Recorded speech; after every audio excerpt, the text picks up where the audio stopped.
Welcome to the Hollywood Raw YouTube page, guys. We're happy to have you here. Make sure you like, subscribe, leave us comments, do all the stuff. What are you waiting for? Let's go. I got a drug addiction to feed.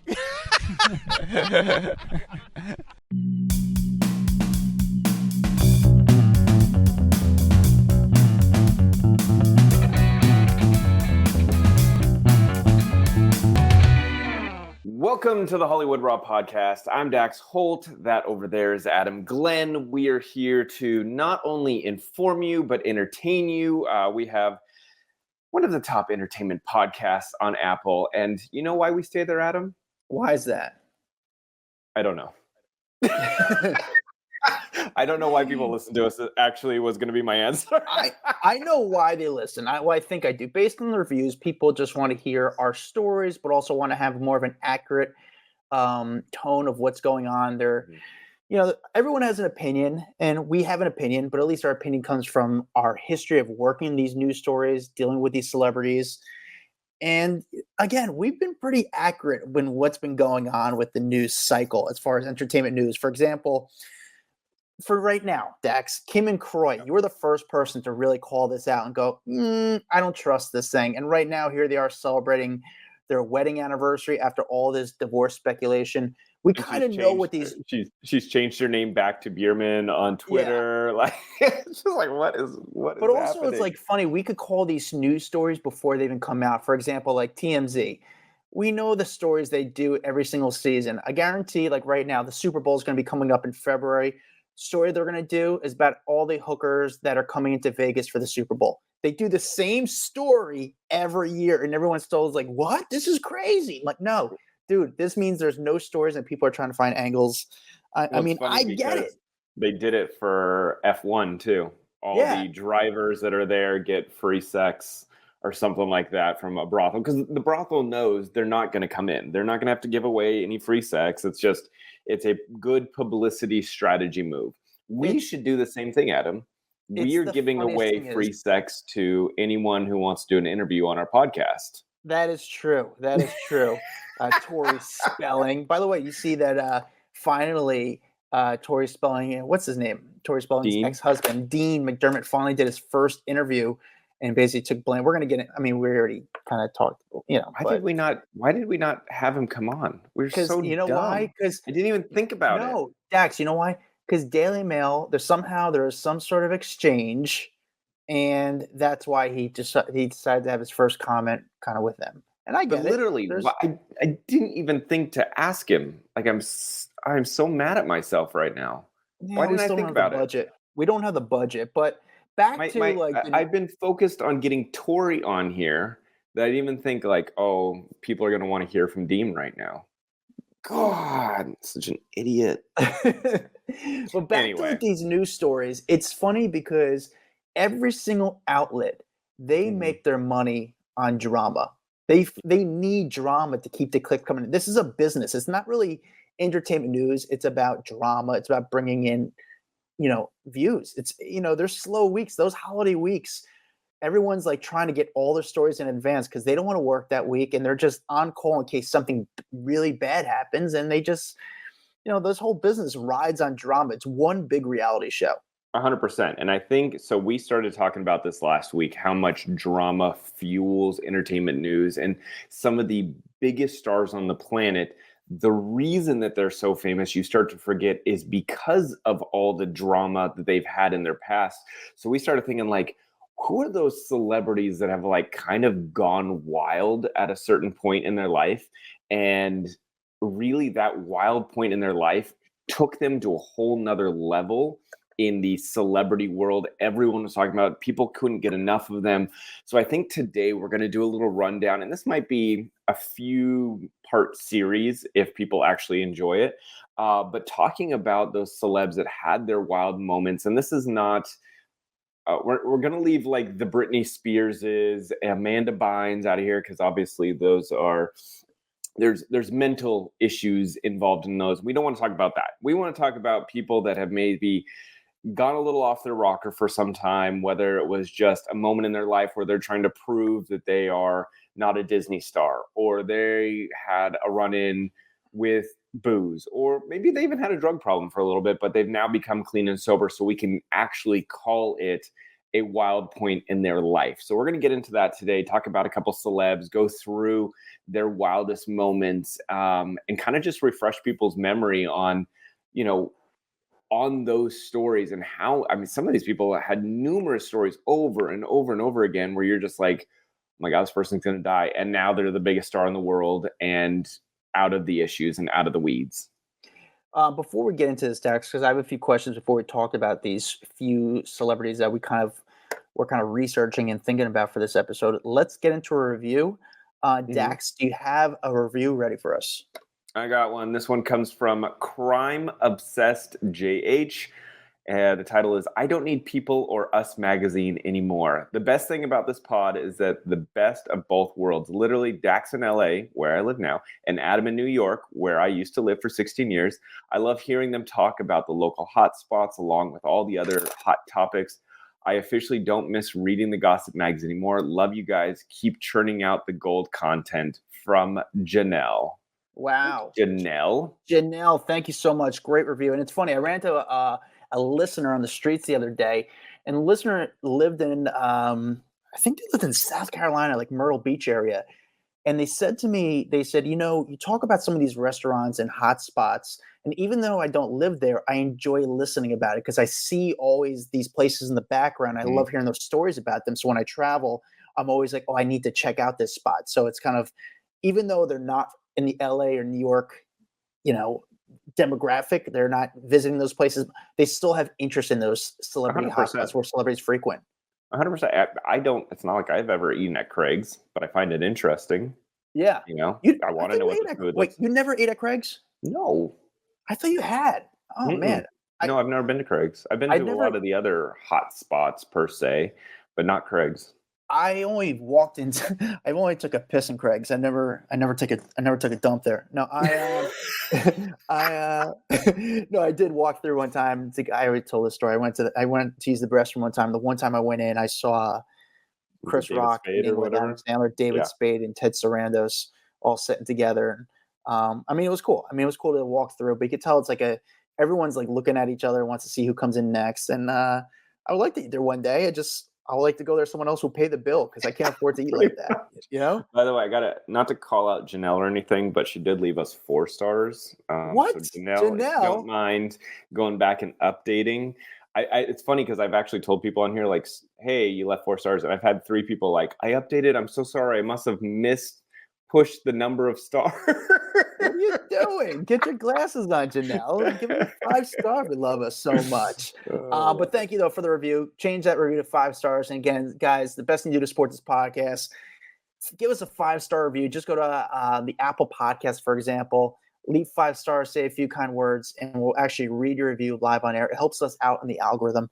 On to today's episode, Dax. My first question before we get into these few celebrities who they had a wild moment. Do you think and that moment might have been a couple of years for some of these people, not an instant thing. Yeah.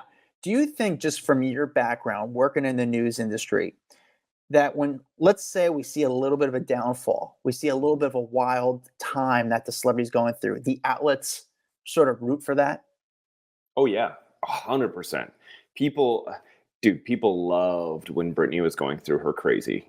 You know what I'm saying? Like, loved it. You saw CNN covering her every single day. And this is a huge news outlet. And they're spending half their broadcast on Britney Spears running around LA. Like, come on, people, because it brings in the viewers. People love to see the destruction of someone famous and rich and all of that kind of stuff. And, it fuels curiosity. But I will say, that being said, people also love a good comeback stories. Woo, they love it. You know what's funny? What we should, that's another episode. It's like these comebacks, and the celebrities we're going to talk about today, I think all had significant comebacks, and I just think that's a great Hollywood story. People love the comebacks, and sometimes the comeback is bigger than the setback. And I quote that from Mike The Situation.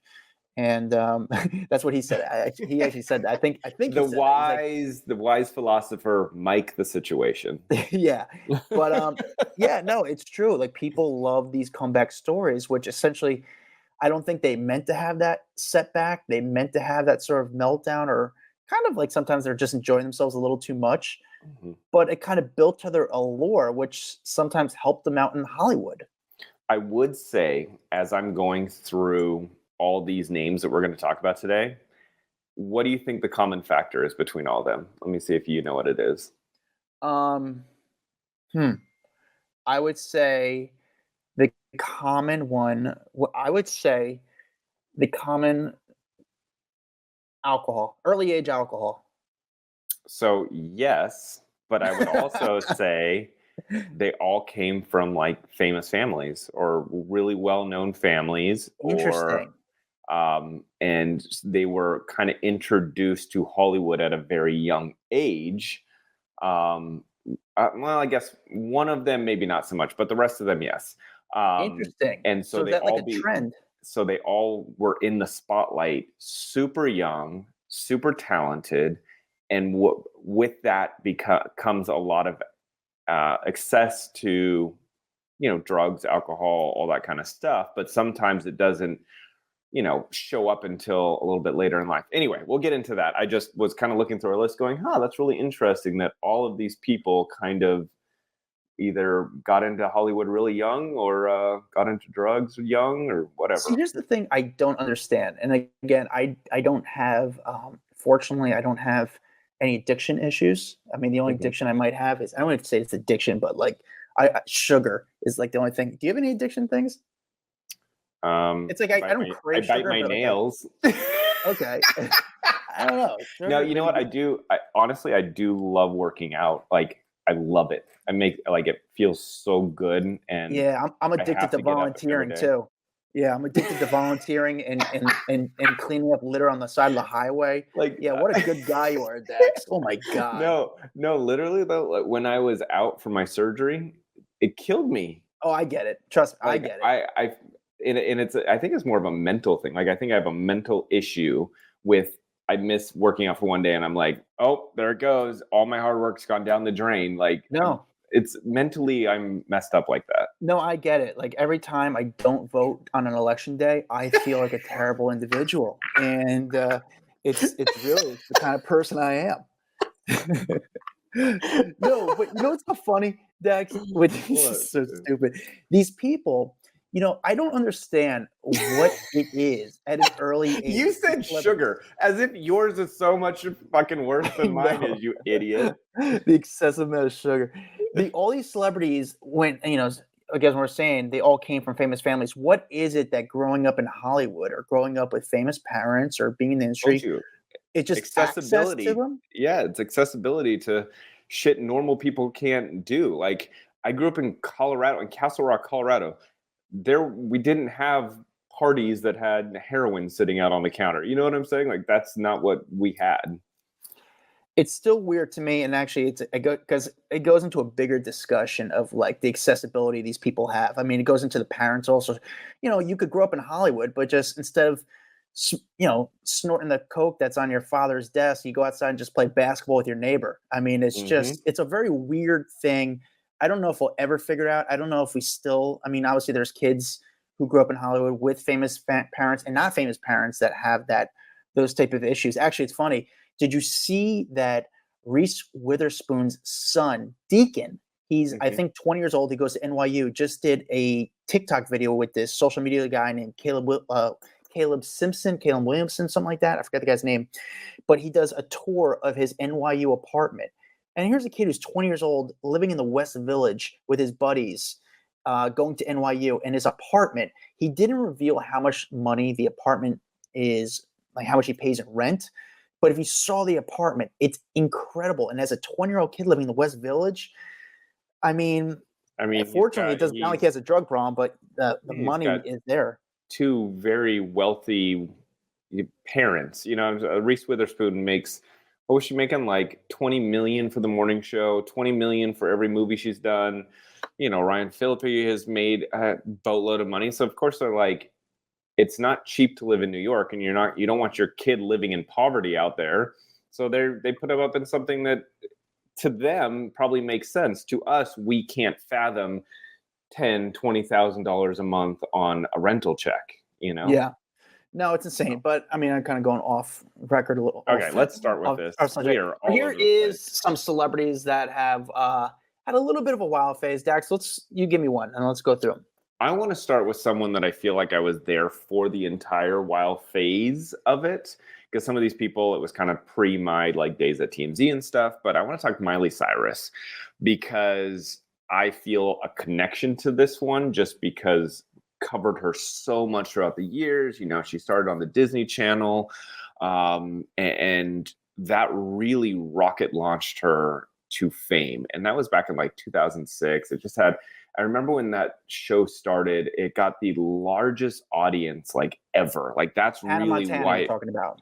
Hannah Montana. Yeah. And that it really kind of catapulted her to becoming a huge star where I knew who she was, even though I didn't watch her show or anything like that. Like that's how quickly it became famous. And then I remember a couple of years later, she wound up in like a Vanity Fair photo shoot, which got a lot of criticism because she was like topless at the time, but she was like covered, but mostly topless. And I think it was kind of like that first moment or that first glimpse of her trying to kind of like separate herself. And I'm going to say a lot of Miley's time during her wild phase was her trying to separate herself from this extreme success as a Disney star.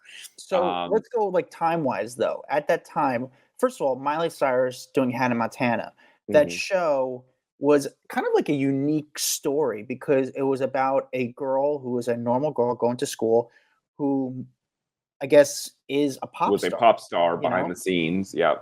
Which I always love when it's playing a star. She was a star playing a star. Yeah. A star playing a star. And it also, not only that, it was simultaneous to her releasing her first solo record. So keep that in mind. So she's on this huge hit show. She releases a solo album. It is massive for her, and then they go and release the Hannah Montana, the movie, right after it. So it was just like everything all at once. Everyone's focusing on her. She's doing the Vanity Fair cover, so that's sparking scandal and controversy. Wait, Dax, the controversy about this Vanity Fair article was she was only 15 at the time. She was 15. Somewhat nude. I mean, she wasn't really revealing anything, but she was kind of appeared topless. She was covering up, but 15 years old appearing topless. And it's funny when we think about the name, like she just had star power from the name Hannah Montana, which she played on the show, to Miley Cyrus. I think of those names like, man, if you could pick a cool name in Hollywood, those are strong names, right? Strong names, plus her dad's Billy Ray Cyrus. So, of course, all of this combined is just like the perfect thunderstorm of, people wanting to talk about her. And then she goes on the 2009 Teen Choice Awards. And if you remember, this is when she performed Party in the USA, and they had her like pole dancing during the performance. So there you go. You're stirring in a little more controversy here because she's still so freaking young. And again, I go back to her is like this rebellious attitude towards, I love Disney, but I am not a Disney person. So I need to keep proving to everyone why I should be taken more serious and not as a Disney star. So it's funny when I'm thinking about this, is it wild? Yes. But it was also very like rebellious where she was trying to kind of go against everything that people thought she was. And sometimes it felt a little forced. I think we all felt it. Like when you look back, you sort of cringe because Miley was very interesting because there was different Miley chapters. There was different Miley eras. What I mean, like there was that one time, for a period of time, she was into weed. She was talking a lot about weed. And she was. I mean, she's still into that. I think she stopped smoking weed as much. But there's for that one period of time. This is back around, I guess, like the 2013 era. She starts talking about like how she uses cannabis and. Well, let's get to that because we go 2009. And then she kind of like I want to say stepped away for a little bit after so much controversy. The Vanity Fair stuff, the Teen Choice performance. And then I feel like when she really came in hard was back in 2013. And I remember this because I was at TMZ at the time, and it was just like, holy crap, like, where did this Miley came from? She cut off all of her hair, she dyed it blonde, and that's when like Wrecking Ball came out. And I remember the Wrecking Ball music video, it had people's jaws dropping on the ground. She's swinging around butt naked on the Wrecking Ball. She releases this music video, and now it's like the world is talking about her. And I remember at the time thinking, like, why would she cut her hair? Like, she looks so pretty with like the long brown hair. Why would she cut it all off? And now I get it all these years later, looking back and going, it was a strategic move. Like, she needed to shock the world. And so cutting her hair and dyeing it blonde, and that was her reinventing herself. And I remember, she did a couple of performances, but the music video itself, my daughter loved it. And she was, I want to say, like 1 at the time or 2 at the time. She couldn't stop watching it. I think it was that combination of like the super red lipstick with like the kind of plain backgrounds and stuff. She would watch that music video over and over again. And I was thinking, like, am I a horrible parent right now? That's letting my child watch this Wrecking Ball music video over and over and over again. But I remember her saying that she was really like proud of that time in her life. Even though she got so much criticism, she was actually like really proud of who she was and what she was doing. Yeah, I mean, again, I look back and I'm a few years older than her, so I cringe kind of looking at her. I'm like, ugh, because you saw this Hollywood starlet trying so hard to be rebellious. So part of me would also cringe and be like, make fun of her. I mean, it'd be like, look at this, so bizarre. But the other part is me, I also get it too. Because, everything we thought she was, I guess she really wasn't. We saw she started to get a lot more tattoos. Obviously her dating life, she was dating some pretty influential people, from Patrick Schwarzenegger to who she was engaged with was Liam Hemsworth. Do you remember, I want to go back to the Wrecking Ball. Do you remember when, who was it? Was it Sinead O'Connor? Sinead O'Connor released that open letter to her and just ripped her apart. And that the letter said, like, I'm extremely concerned for you that those around you have led you to believe or encouraged you in your own belief that that's in any way cool to be naked and licking sledgehammers in your video. It is the case that will obscure your talent by allowing yourself to be pimped, whether it's the music business or yourself doing the pimping. And I'm just thinking, calm down, Sinead. I mean, she's the one that loved controversy, and this is a new person stirring up controversy. And I do think that a lot of that was Miley. Like, I genuinely believe that was Miley showing Miley. You know what I'm saying? Like, yeah. I don't think that was the music execs. Like, I'm sure they encouraged her and were like, this is great. But I think that is who she was at the core. And she wanted to be naked. She wanted to lick the hammer. She wanted to stir up emotions in people to get them talking about her. And this, again, took her to another level of super fame. Yeah, and it's funny, we haven't really heard from Miley Cyrus in a while. We haven't seen photos of her in a while. And it feels like she comes out with, like I said earlier in the conversation, she comes out with a new Miley every single album or project she's working on. She's in a different time in her life. Like, again, we talked about the weed time where she said weed's the best thing on earth. And she said she did MDMA, and she even smoked a joint on stage during one of her concerts. I think she was at the 2013, actually. She was doing the MTV European Music Awards, and she appeared to be smoking a joint on stage. You actually didn't see it because it was a delayed broadcast and they kind of edited it out.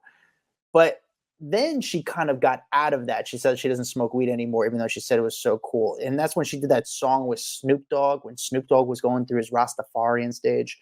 Now it's funny. Like, I'm excited to see what Miley we're going to see next. And for me, from my personal experience, I've met Miley a few times. When I mean I've met her, I've been around her, I've got to see her, I've got photos with her. Do I know her personally? No, I don't. But I've gotten to meet her, and she's one of the few celebrities.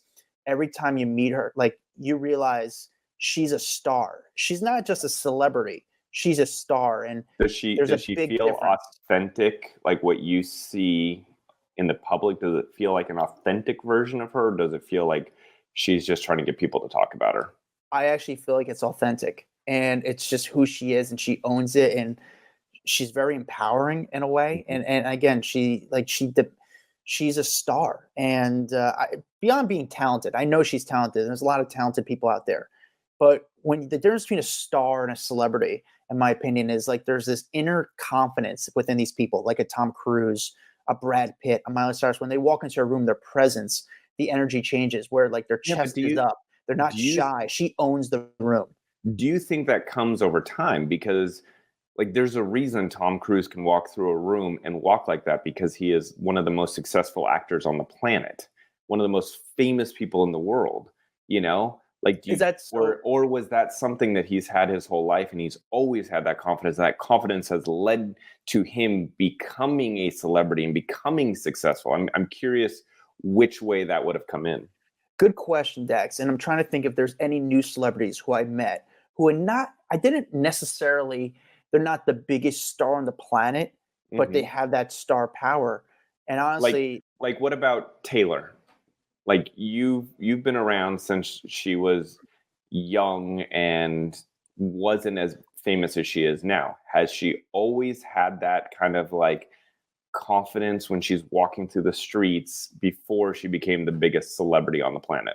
The thing about Taylor that's kind of unique and a little bit different is that it wasn't just you're dealing with Taylor, you're dealing with the corporation.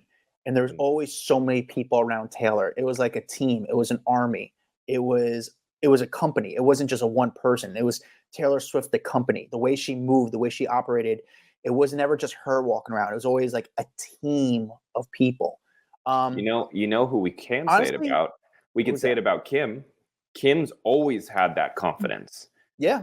So way before she was the celebrity that everyone knows her today, when she was literally just Paris Hilton's lackey sidekick, she was confident. She had that star persona to her before being a star. So it may just be something that like is inside of people. I don't know. You know, Dax, and just to conclude, Miley Cyrus, the one star who I've met recently, who I would say is they have that charisma that could potentially be very huge. And it's someone that, we talk about in our private Facebook group called Off the Record that I know a lot of people want to have on the podcast. Let me guess. Matt Rife. And comedian Matt Rife, young guy. You guys see him a lot on TikTok.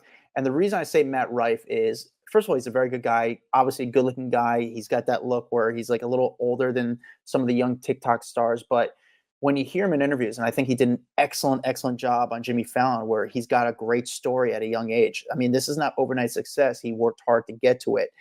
And it's a little bit inspiring in a way, his story. And the way he talks in conversation, it doesn't come from narcissism. It doesn't come from ego. It comes from just his journey. And I think there's that story within the story that you kind of fall for. And you're like, okay, I get it. I understand the appeal. Stand-up wise is totally different, but his story is, because I think comedy is sort of generational. His audience is skews a little bit younger, but his story is what's going to get all ages, if that makes sense. Yeah. All right. Let's move on to the next. So let's move on. Yeah. What's another celebrity, Dax, you think, who went through this wild era? I mean, we have to say the classic Robert Downey Jr., because this guy had the biggest spiral down wild phase of his life and is now the biggest thing on the planet. You know what I'm saying? Like, yeah, no one has had more of a resurrection than Robert Downey Jr. Like, we talk comeback stories, like this is the comeback story. And I would say, Robert was the one that I was like not sure about necessarily his upbringing, because when I said like, oh, everyone started in Hollywood to famous, he really did, because his dad was a filmmaker, his mom was an actress. I don't know how successful they were, like some of these other people. Like obviously, Miley's dad, some of these other people's parents. I didn't necessarily know them, but it's still that Hollywood connection. And he's even admitted that like at an early age, his dad, struggled with substance abuse and actually introduced Robert to drugs. So there is your initial interaction with someone who's in the Hollywood scene. And at a young age, these kids are being introduced to drugs, allowing him to try marijuana at parties when he was 8 years old. Doing drugs with his father became kind of their way of bonding. And I mean, obviously that's not a healthy way of bonding, but that was their way of bonding when they were young. And so that led to him spending a lot of his nights in his 20s and 30s getting drunk and scouting dealers and all this kind of stuff. And if you remember back in, what was it, like 87 or so, that's when he was in the Less Than Zero film, gave a great performance, and then kind of put him on the map in the acting community. And then he was in the Charlie Chaplin biopic. And yeah, I think the Charlie Chaplin movie, which he said 1992, was the first time. And again, I was a young guy, but I was very young, but I was still reading Star Magazine, People Magazine at that time. And I guess 1992 is when Robert Downey Jr. became Charlie Chaplin, which was a huge box office film. I mean, he got the Oscar nomination for that movie because it was so big and he did such a good job. So that like really solidified him in Hollywood at that point. Yeah, he was. But then, starring in those films, he, struggled with alcohol and drug use. Then in comes with success comes access to all kinds of stuff, and he was able to stay sober while working on films for a period, but then would kind of like fall off the wagon and then get back in. And he partied hard in the 80s and into the 90s, and then I would say in the 90s is really when stuff's kind of started to spiraling out of control. He started using crack and heroin. And this is all coming out of things that he has talked about over the years. And I guess in like 1996 was a pretty bad year. That's when Sean Penn, Dennis Quaid decided that they were going to get him into rehab. So they put him on a private jet, took him to a rehab center in Tucson. Didn't really go so well. 3 days later, he actually escaped. Did you know he escaped from the rehab center? I heard he escaped like multiple rehab places. If I could be wrong, but like this is not the only time he escaped rehab. Yeah, how are people escaping these places? I don't know, but he called his accountant, got a plane ticket home, and then literally on the flight got drunk. Like that's how quickly he was not interested in becoming sober. And the only reason I'm bringing this up is because he has turned his life around so much that like he actively wants to be sober now. And you can see what he went through at that time. And then he had all these run-ins with cops for so long. He was stopped by police driving down the Sunset Strip. He was high, he was naked, he was throwing imaginary rats out of his car window. Then in 95, he was smoking heroin and freebasing cocaine.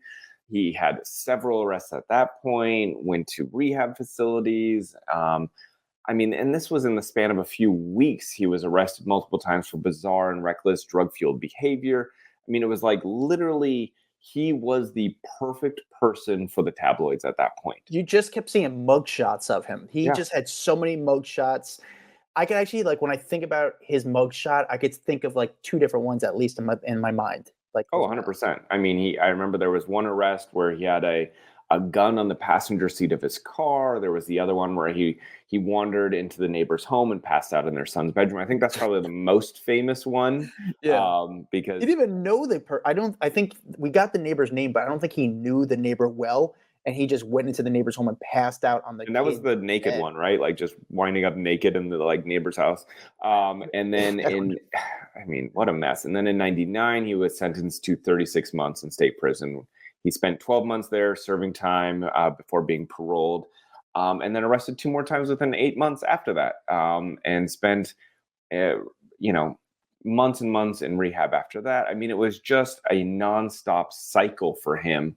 And then we're going to fast forward to to the point where he actually wanted to get help. I remember because he had hit rock bottom. He had lost everything. He was basically going to bankruptcy. His wife had left him, took their son, got fired from the Alan McBeal show.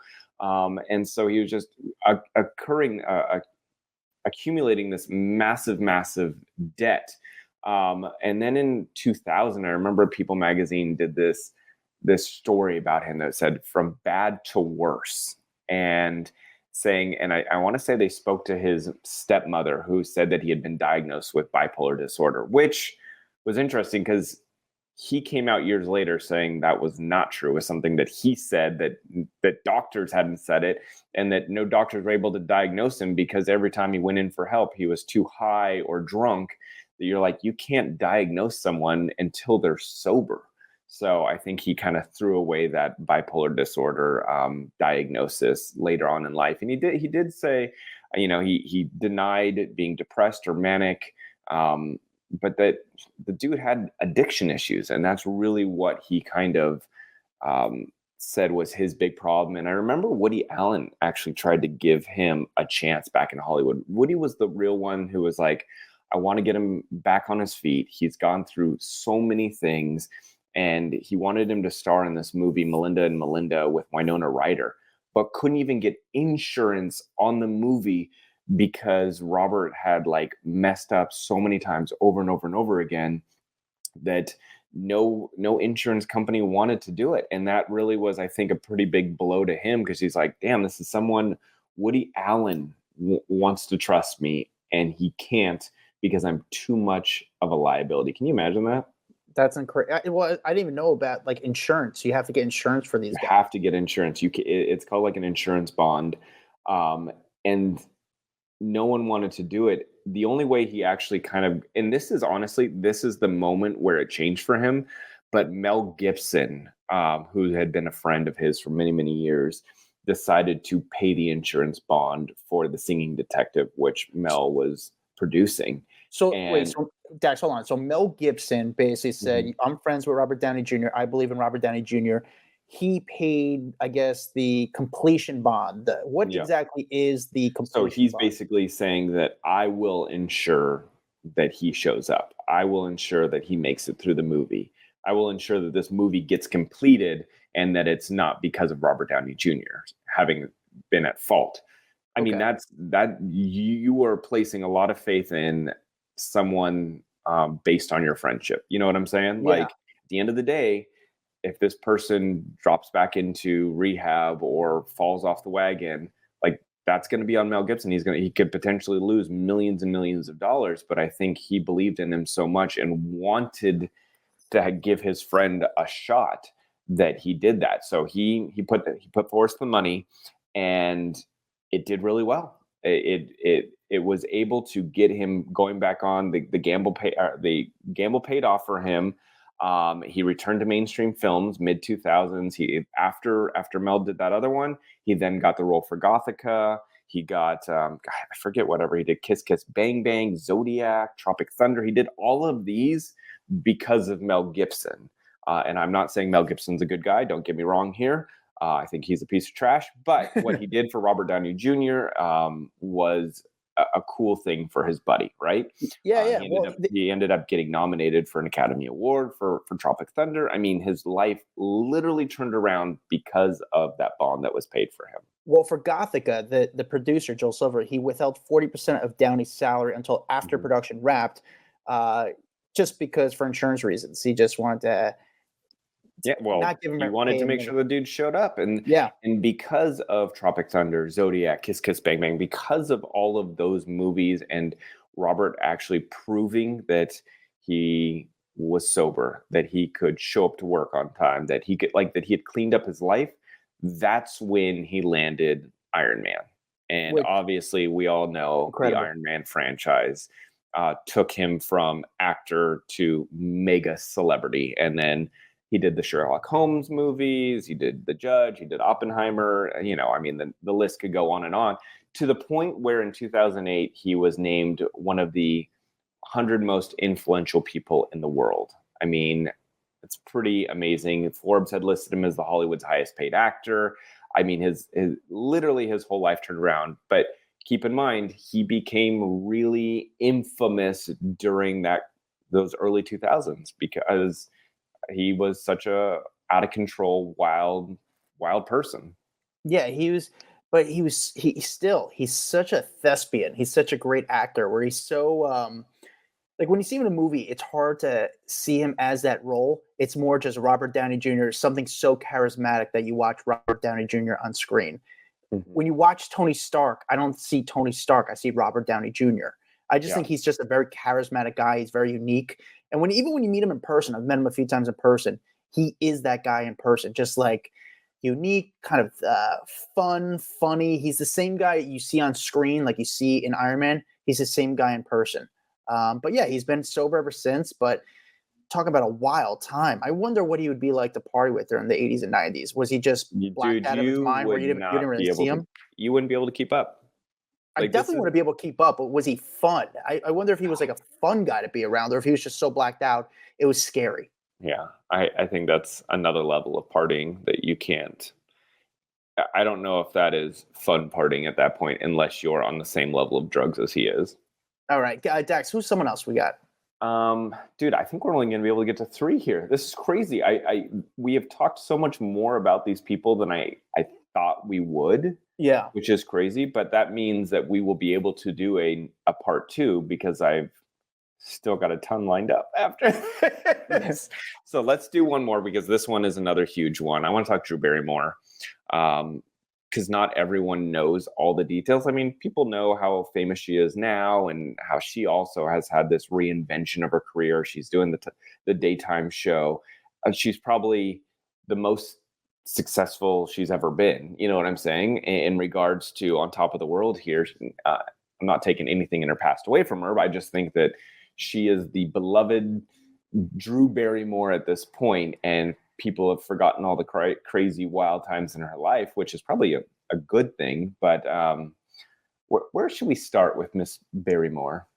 I mean, honestly, she was a star at a very, very young age. I mean, her parents, I think they're lying about her age for roles.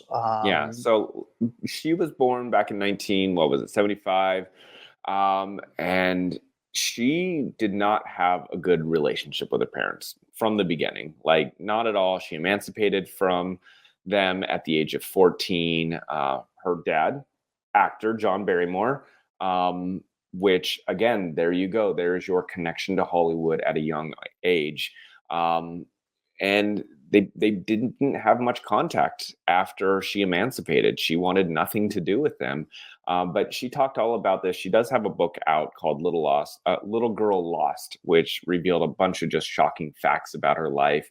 It was really how she got into the drug world. I think it was like at 9, she started drinking. At 10, she was smoking marijuana. At 12, she began snorting cocaine. And then she underwent a bunch of mental health treatment and rehab for alcohol at the age of 13, dude. Isn't that wild? Like, to think Insane. at such a young age, like my daughter right now is 11. I couldn't imagine her being on hardcore drugs. Like, thinking that at the age of 12, she's snorting freaking cocaine. I'm laughing because it's insane. It's insane. And so, I didn't even know what cocaine was at 12. No, exactly. So, she began shooting babes in Toyland back in Munich. I remember when she was like 11 years old. This is when some of the craziness started really spiraling. And she was in this, like, I want to say it was like a hotel, and all hell broke loose. She was running through the hallways in this like alcohol fueled state. Again, I'm reminding you, she was 11 years old at the time. And she started stealing dozens of laundry bags full of clothing and proceeded to throw them off balconies. And, this is while she's filming a movie. You can't do this shit. Like, when you're filming a movie and you're trying to be professional and you're 11 years old, like, and they started, all the bags of clothes started landing all over the river surrounding the hotel. And it's funny because I guess she realized how bad that was. That she's even said to this day, she's like, I can't keep clothes. I'm convinced it's karma from that one night in Munich, that she can't keep clothes. Like, she constantly loses them. They're gone. So it's funny how to this day that moment in her life still haunts her. I don't know. She had so many problems with drugs and alcohol that at a young age, that became the narrative, that she was a little wild, out of control kid. And that is kind of why her movie trajectory after E.T. and after the Babes in Toyland, like, it didn't progress a lot because no one could trust her. That's another person that, like, you can't hire her in a movie because you can't get it insured. She's not trustworthy. Yeah, but she did during that time. She did some insane. Like, when I think of, it's funny. Drew Barrymore right now, we haven't really seen her act in a while. She has a talk show that does very well. She gets Yeah. great guests on it. But I'm thinking about like a lot of the movies that Drew Barrymore has done. I think, it's not as much now, but 15, 20 years ago, she was doing monster, huge, successful movies. I mean, this is that time where people obviously went to the movies more, but she was how would you describe Drew Barrymore during her time? She wasn't, what she was, I guess, Are you talking America's about the Wild sweetheart. Time? During the Wild Time, she was I still like America's sweetheart because she in some ways no. we grew up with her. Yes, because everyone thinks of ET. When they think of Drew Barrymore, they think of ET. They think about her as that cute little blonde girl in the movie. But then she grew up. Do you remember when she did that erotic thriller Poison Ivy? And Yeah. that was like 1992. I think that was kind of the point where people were like, again, is she just trying to break that sweet little girl image, kind of like Miley was trying to do? Because she's like, I don't want to be that sweet little blonde girl. I want people to look at me as an adult or look at me as sexy rather than cute. I don't know. She did Playboy, which, if you remember, she got a lot of criticism from Steven Spielberg. That was also kind of around the time that she went on the David Letterman show and flashed her boobs to the Letterman. Yeah. Well, yeah. So wait, she did Poison Ivy. 3 years later, she posed for Playboy, Yeah. which Steven Spielberg was not a fan. Not a of. fan. He was not happy with it, and then all of a sudden, I guess he sent her a note saying to cover up, and that was like the story. But then But I she mean, goes on honestly, Letterman, like, what else is he going to say? He probably felt like a father figure. And if your father or if your daughter's out there flashing her boobs around, you're probably going to be like, hey, put some clothes on. I don't want to see you like that. I feel like I'm your dad. So I can understand where he's coming from on that one. But then she had one of the most infamous moments on the David Letterman show. Were you a David Letterman fan by any chance? I loved David Letterman. Huge Loved Letterman him. fan. It was just more fun. It was a show when the celebrities are on, you have to watch that interview because you just didn't know what was going to happen.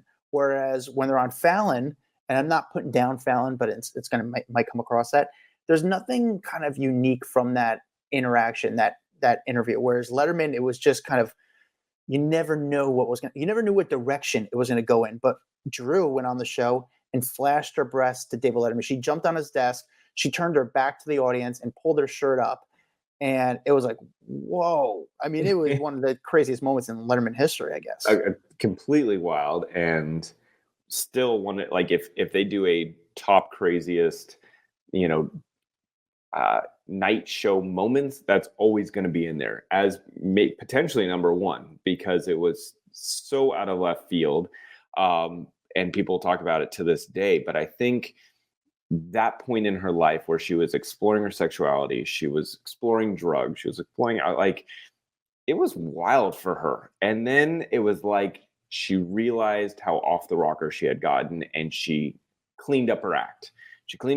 She started getting these huge movies. Charlie's Angels, I said Charlie Sheen's Angels, Charlie's Angels, Never Been Kissed, Boys on the Side. I mean, Batman Forever, Scream. I mean, you could go on and on. Ever After. God, do you remember how big? Dates. Yeah. Do you remember how big Ever After was? That was huge. The Wedding Singer, and really connecting with Adam Sandler and just doing movie after movie after movie with him, and it brought her back. And that's when I think was her big revamp in her career. To then look, and you're right, she hasn't really done any acting as of recent, which is kind of interesting. Yeah, and then I'm trying to think of what the appeal is to her, and also I'm trying to think of the appeal to her and her story.